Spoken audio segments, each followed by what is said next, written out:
Mga idol, tingnan nyo to, Mofax yan, no? Ganda, di ba? Apat yung bulb niya, oh. Oh. So ito, dalawang piraso to, mga idol, itong ilaw na to.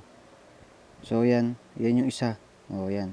Ikakabit natin, papakita ko sa inyo kung gaano kalakas tong Mofax na ilaw na to, no? So makikita nyo, mga idol. Wait lang.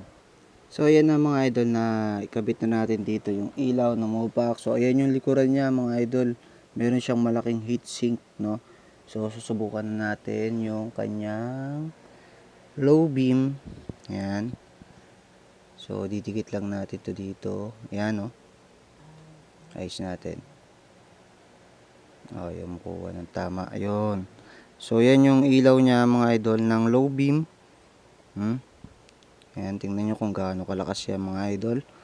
Then ito naman yung high beam niya.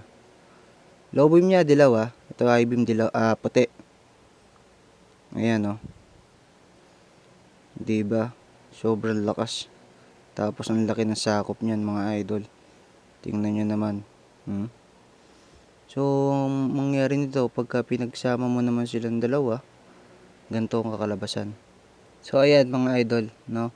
Yan yung kakalabasan ng high and low. Pagka magkasama yung dalawa, yung dilaw sa puti.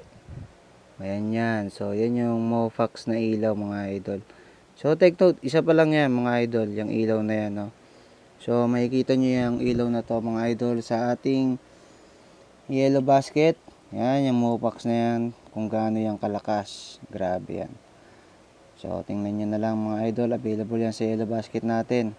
Yung Mofax na yan. Yung apat na ilaw yan, mga idol. Diba? Astig. Tapos, dilaw pa yung low beam, no? Yung high beam niya puti. Ngayon, pag pinagsama mo silang dalawa, mas malakas.